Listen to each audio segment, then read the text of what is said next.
चलिए आज का जो सीरीज स्टार्ट होगा वो बेसिकली स्टार्ट होगा किससे? वो बेसिकली स्टार्ट होगा ये हंसता खेलता ड्राइंग से। टेंशन को मुक्त करते हुए हम लोग आगे बढ़ते हैं और शुरू करते हैं अपना सीरीज फ्रॉम इंस्टीट्यूट मैट जीएसटी का। ये जो इंस्टीट्यूट मैट से हम लोग पढ़ेंगे, आपसे रिक्वेस्ट करते हैं कि जैसे ही आप ये वीडियो खोले आलती पालती मार के माथा को, मतलब माथा में से बाल है तो अगर आपका बाल बचा हुआ है तो बाल को वैसे करके सेट हो जाइए। अब ये हेयर स्टाइल मेरे पे अच्छा नहीं लगता तो ये रहा मैं। शुरू करते हैं अपने जीएसटी का सेशन। सबसे पहले हम लोग जो भी सीरीज शुरू करेंगे उसके लिए हम लोग अपने इंस्टीट्यूट मैट को फॉलो करेंगे। चलिए आ जाइए आप भी तुरंत इंस्टीट्यूट मैट को लेकर। रुक जाना नहीं तू कभी हार के, कांटों पे चल के मिलेंगे साए बहार के। रुक जाना नहीं तू कहीं हार के, कांटों पे चल के मिलेंगे साए बहार के। हार नहीं मानेंगे, ये हमारा एंथम है, हारना नहीं है। मन लगे हारने का, दिल में हाथ रखना है और बोलना है रुकना नहीं है साला, आग लगाना है एकदम। आ जाओ शुरू करें हम लोग अपना जर्नी। सड़ा हुआ गाय है हमको पता है, तुम भी थोड़ा हंस लो मुस्कुरा लो, यही तो जिंदगी है। इधर आओ। ओके चलिए जीएसटी शुरू करते हैं रिवीजन से, इंस्टीट्यूट मैट से। सबसे पहले ये रहा पेज नंबर 3। यहाँ पे आपको इंट्रोडक्शन बोल रहा है तो हम लोग बस उसको इंट्रोडक्शन की तरह समझेंगे। इसमें बस आप ये रखिएगा, याद रखिएगा कि आप एक इनडायरेक्ट टैक्स को पढ़ रहे हैं। जब आप इनडायरेक्ट टैक्स को पढ़ रहे हैं तो याद रखिएगा इसका क्या एडमिनिस्ट्रेशन है। एडमिनिस्ट्रेशन मतलब कोई भी टैक्स का मेन मालिक कौन होता है, ऑफिस का है, क्या एडमिनिस्ट्रेशन है। तो याद रखिएगा there is a ministry known as ministry of finance. उसके उसमें एक डिपार्टमेंट होता है डिपार्टमेंट ऑफ रेवेन्यू। उसके अंदर 2 बोर्ड होता है, central board of direct tax and central board of indirect tax and customs. देखिए आप जैसे इनडायरेक्ट टैक्स पढ़ रहे हैं तो आपके लिए ये बोर्ड बहुत एसेंशियल रोल प्ले करेगा। देखिए होता क्या है, जिस तरह आप कंपनी लॉ पढ़ते हैं तो there is MCA known as ministry of corporate affairs, उसी तरह टैक्स लॉ से रिलेटेड एक मिनिस्ट्री बनाया गया जिसका नाम है मिनिस्ट्री ऑफ फाइनेंस। ये मिनिस्ट्री ऑफ फाइनेंस में एक डिपार्टमेंट है जिसका नाम है डिपार्टमेंट ऑफ रेवेन्यू, और इस डिपार्टमेंट ऑफ रेवेन्यू में 2 बोर्ड है, एक है central board of direct tax और एक है central board of indirect tax. ठीक है, हम लोग को अभी आईडीटी पढ़ रहे, इनडायरेक्ट टैक्स पढ़ रहे, तो हम लोगों को इस बोर्ड से मतलब है। नेक्स्ट पेज में वो लोग concept and features of indirect tax समझा रहा है कि इनडायरेक्ट टैक्स क्या होता है क्या नहीं होता है। अब ध्यान से देखिएगा, इनडायरेक्ट टैक्स बेसिकली एक ऐसा टैक्स है जो लगता है गुड्स एंड सर्विस पे। ये जो इनडायरेक्ट टैक्स है ये सेलर पे करता है, लेकिन रिकवर करता है सेलर किससे?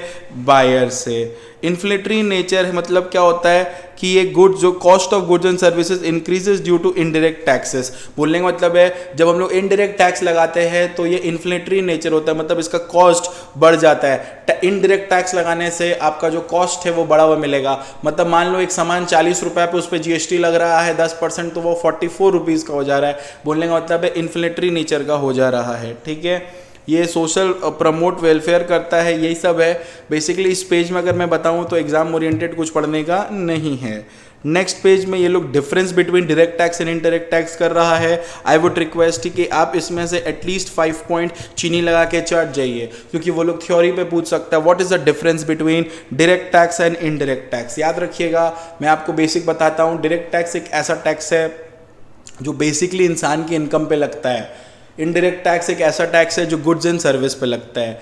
डायरेक्ट टैक्स एक ऐसा टैक्स है जहाँ पे आपको जितना भी आप इनकम करेंगे उसके बेसिस पे लगता है। इनडायरेक्ट टैक्स को इनकम बेसिस से कोई मतलब नहीं रहता, आप इनकम कमाए या ना कमाए आपको देना पड़ेगा। जो डायरेक्ट टैक्स होता है वो फॉल ऑन सेम पर्सन, मतलब जो कमाता है हम उसी से लेते हैं। इनडायरेक्ट टैक्स क्या होता है? फॉल्स ऑन डिफरेंट पर्सन, हम लोग माल बेचते लेते किसी और से टैक्स है, एक इंसान के ऊपर ये इनडायरेक्ट टैक्स नहीं आता। तो कोई भी 5 पॉइंट्स आपको जो मन करे आप ज़रूर पढ़िएगा।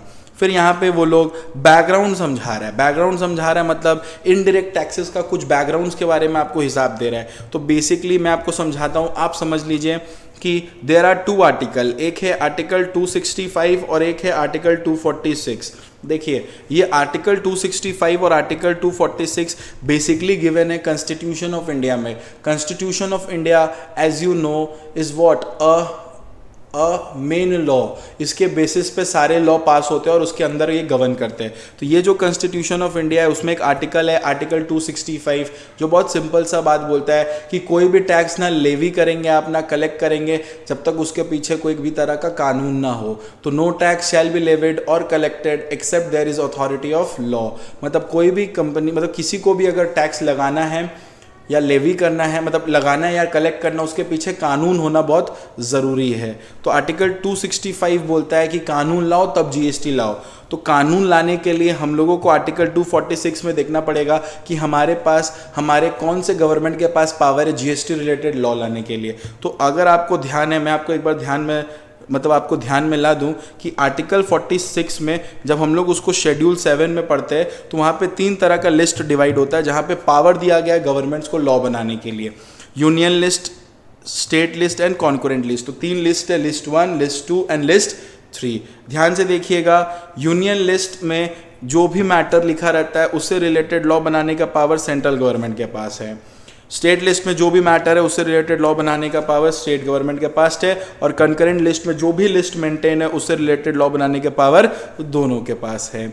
अब यूनियन लिस्ट में आप ध्यान दीजिएगा, यूनियन लिस्ट के एंट्री नंबर 82। देखिए लिस्ट मतलब ऐसे लिस्ट बना रहता है, तो लिस्ट में ना 1 2 3 4 नहीं होता, एंट्री होता है। तो एंट्री नंबर 82 में आप ध्यान दीजिएगा इनकम टैक्सेस से रिलेटेड लॉ बनाने का पावर यूनियन लिस्ट को दिया गया है। Are we through with this, union tax मतलब यूनियन लिस्ट को दिया गया है।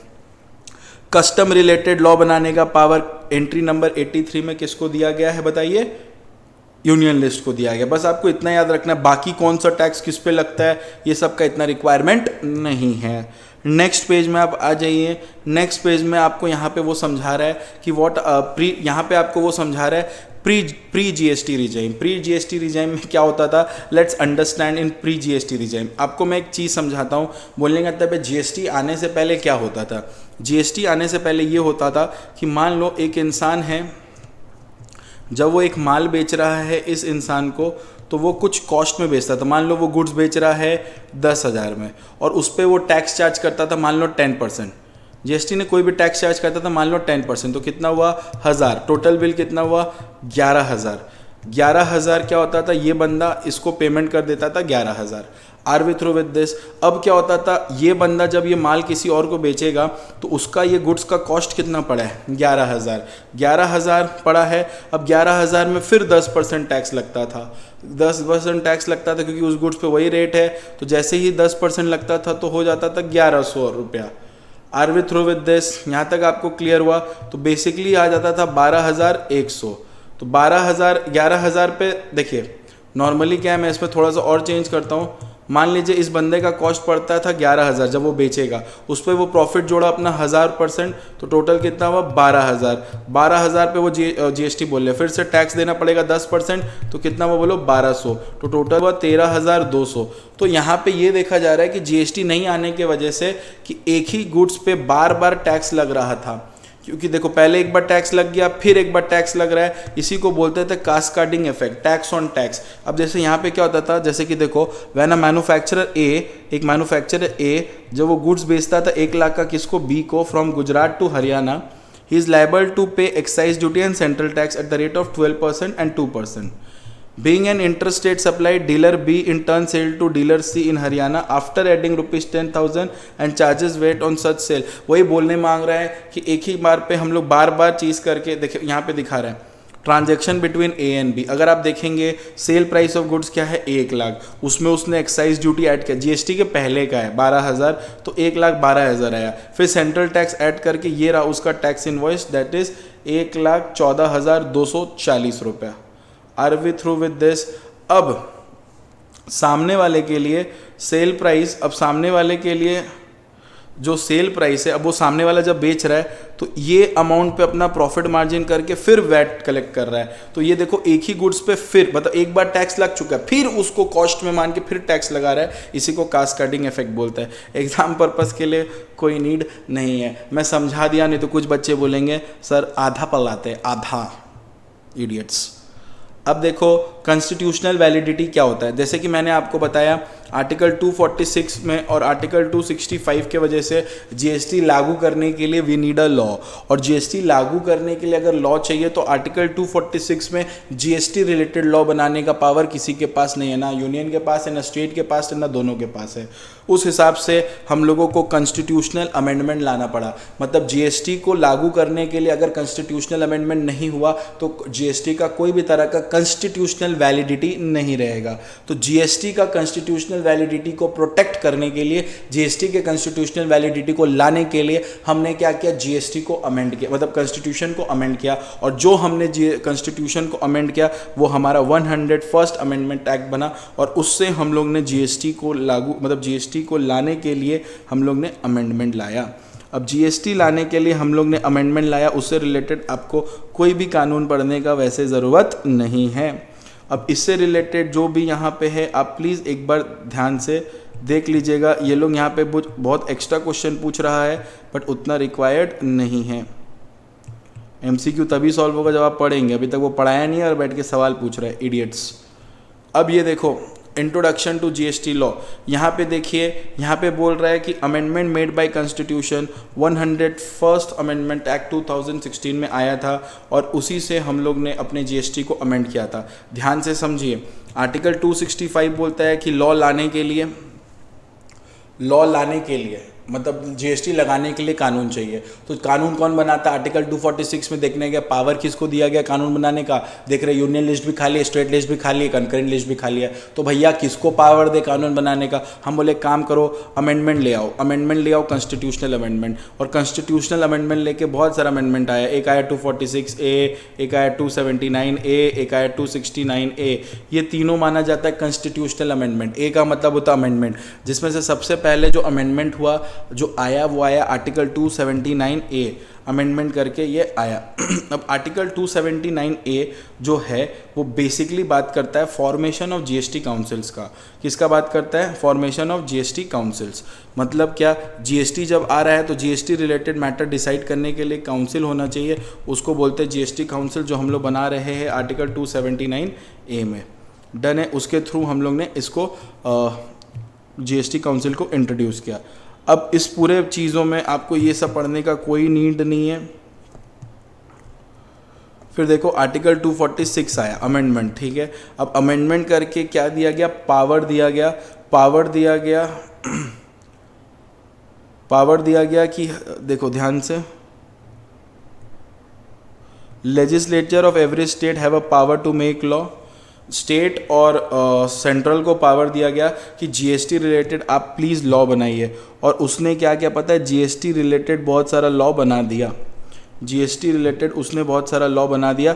और आपको मैं बता दूं 5 तरह का जीएसटी लॉ बनाया उसने, 5 तरह का जीएसटी लॉ।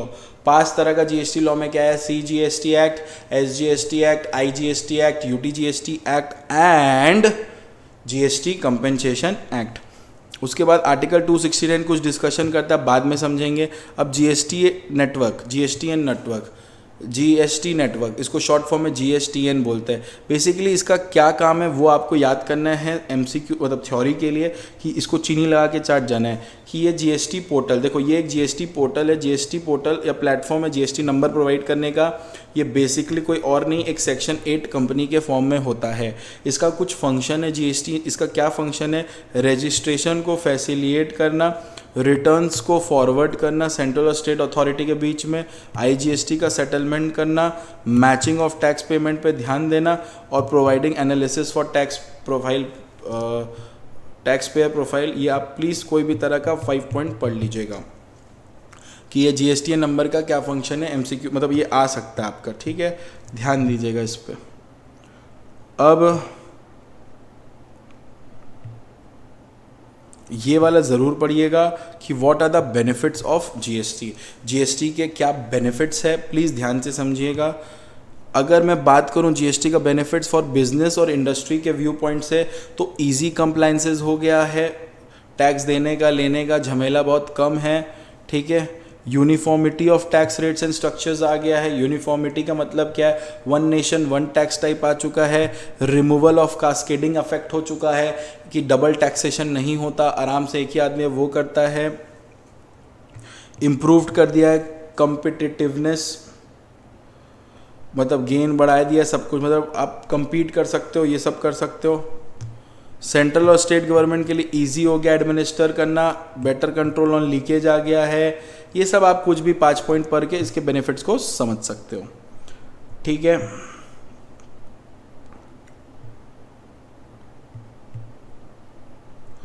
देखिए मैं आपको एक बात बता दूं, हम लोग ने क्या सीखा कि आर्टिकल 265 पावर देता है, ये बोलता है कि लॉ बनाने मतलब कानून लगाने के लिए we need a law. Article 246 law बनाने का पावर पाता नहीं है, तो हम लोग अमेंड करके 246 आते हैं और पावर देते हैं सेंट्रल गवर्नमेंट और स्टेट गवर्नमेंट को कि आप आराम से जीएसटी रिलेटेड लॉ बनाइए। इन्होंने 5 तरह का जीएसटी रिलेटेड लॉ बना दिया है, और उस 5 तरह का जीएसटी रिलेटेड लॉ में हम लोग ने अच्छी तरह से समझ लिया है कि एक CGST, एक SGST, एक IGST, एक UTGST और एक GST कंपनसेशन एक्ट है। Moving on to the different aspect, एक चीज़ हमेशा याद रखिएगा कि ये जो GST आप पढ़ रहे हैं इसमें कुछ फंक्शंस था, आपने उस फंक्शंस को भी कवर किया है। अब देखिए चैप्टर 1 के हिसाब से आपको मैं कुछ चीज़ बेसिक बताना चाहता हूँ। वो ये बताना चाहता कि चैप्टर 1 में आपके एग्ज़ाम पर्पज़ के लिए आपको बस इतना याद रखना है, इससे ज़्यादा आपको कुछ याद नहीं रखना है। नेक्स्ट क्लास जब हम लोग मिलेंगे तो इसको और आगे अच्छी तरह से डिस्कस करेंगे, और ज़रूर वीडियो में कमेंट करिएगा और ये बताइएगा क्या ये सेशन आपके लिए हेल्पफुल रहेगा, तो मैं कंडक्ट करूँगा, बिकॉज मैं हर दिन 20-25 मिनट का वीडियो को अपलोड करने के टारगेट में हूँ। Your motivation will always be required in my journey. Thank you so much. Next class हम लोग इससे शुरू करेंगे अगर आपके लिए बेनिफिटेड है। Thank you so much.